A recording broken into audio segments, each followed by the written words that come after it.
मेहनत का फल। दोस्तों, एक बार की बात है, एक जंगल में बहुत सारे शेरों का एक झुंड रहता था। उनमें एक पुमा नाम की शेरनी अपने 2 बच्चों के साथ जंगल में रहती थी। पुमा अपने साथ दोनों बच्चों को रोज शिकार पर ले जाती, पर वे कुछ न कुछ बहाना बनाकर गुफा में ही रुक जाते। ये देखकर पुमा शेरनी को बहुत गुस्सा आ जाता। एक दिन पुमा अपने बच्चों को जबरदस्ती जंगल में शिकार करने के लिए लेकर चली। थोड़ी दूर चलने के बाद उनको एक प्यारा सा गाय का बच्चा दिखा। उसको देखकर पुमा के बच्चे पुमा से कहते हैं, माँ देखो कितना प्यारा बच्चा है माँ, प्लीज इसको मत मारो, हम अपना पेट फल खाकर भर लेंगे।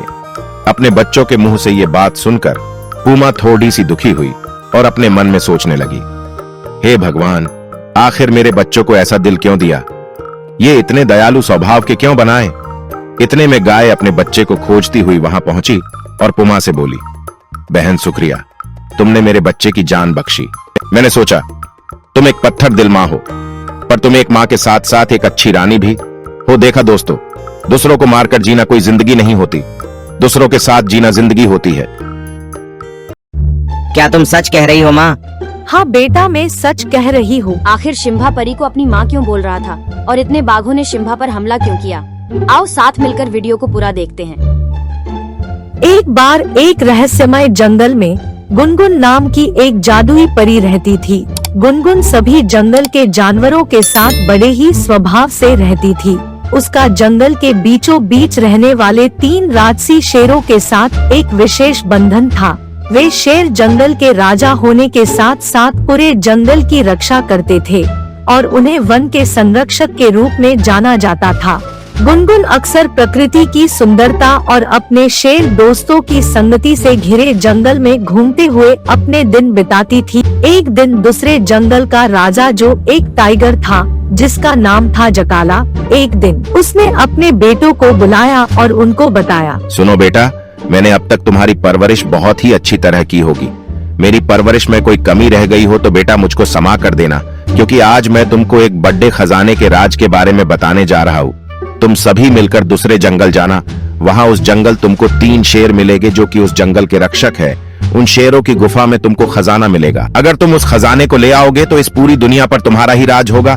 पर हाँ, तो यूं जकाला अपने बच्चों को बता ही रहा था कि वे जकाला की पूरी बात सुने बिना ही वहाँ से चले जाते हैं और दूसरे जंगल में पहुँच जाते हैं।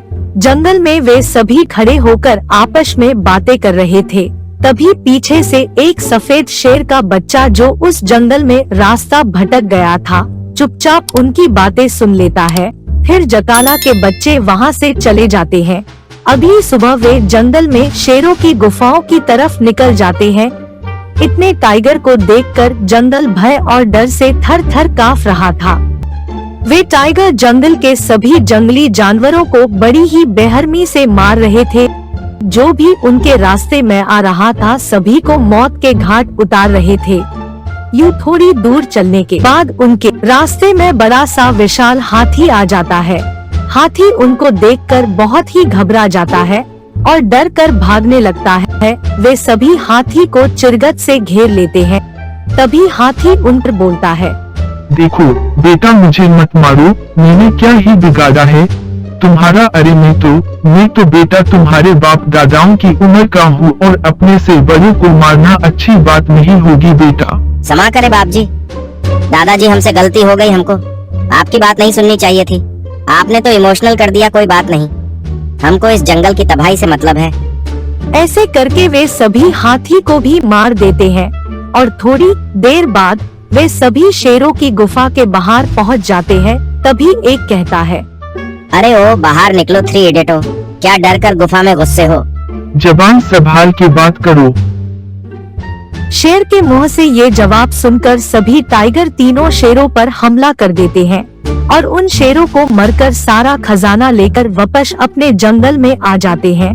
ये देखकर जकाला अपने बच्चों से कहता है, शाबाश मेरे बच्चों, शाबाश, तुम जीत लाए तुमने। आज मेरा सीना गर्व से चौड़ा कर दिया।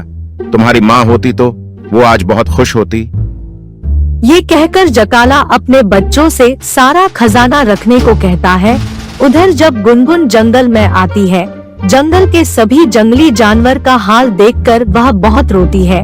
रोते रोते उसको शिम्भा की आवाज आती है। जो अपनी माँ को जोर जोर से पुकार रहा था। ये सुनकर गुनगुन शिम्भा के पास जाती है और रोते हुए उसे कहती है, बेटा शिम्भा, अब कोई फायदा नहीं है, तुम्हारी माँ अब इस दुनिया में नहीं रही। क्या तुम सच कह रही हो माँ? हाँ बेटा, मैं सच कह रही हूँ। यूँ शिम्भा गुनगुन को सारी बात बताता है। बेटा शिम्भा, तुम घबराओ मत, आज से मैं तुम्हारी माँ की तरह तुम्हारा पालन पोषण करूंगी। तुमको बड़े होकर सभी जानवरों, दोस्तों और अपनी माँ की मौत का बदला लेना है। यूँ दिन बीतते गए। शिम्भा भी अब बड़ा और शक्तिशाली हो गया। एक दिन शिम्भा गुनगुन से कहता है, माँ, अब मैं बड़ा हो गया, अब वक्त आ गया है। अब मुझे अपने दोस्तों और माँ की मौत का बदला लेने दूसरे जंगल जाना होगा। ठीक है बेटा, भगवान से प्रार्थना करूंगी तुम अपने मकसद में कामयाब होकर जल्दी वापस लौटो। यूँ शिम्भा दूसरे जंगल अपने माँ और दोस्तों की मौत का बदला लेने निकल जाता है। वह दूसरे जंगल जाकर देखता है कि जकाला और उसके बच्चे आराम से बैठकर भोजन का आनंद ले रहे हैं। वह उनके पास जाता है और उनको कहता है, अरे जंगल के सभी जानवरों को मारकर और चुराए हुए खजाने से बैठकर तुम यहाँ मजा ले रहे हो। अरे कौन हो तुम और तुम्हारी हिम्मत कैसे हुई हमको ललकारने की? मैं दूसरे जंगल से आया, एक माँ का बेटा हूँ, जिसको तुम्हारे मूर्ख बच्चे जिंदा छोड़ आए।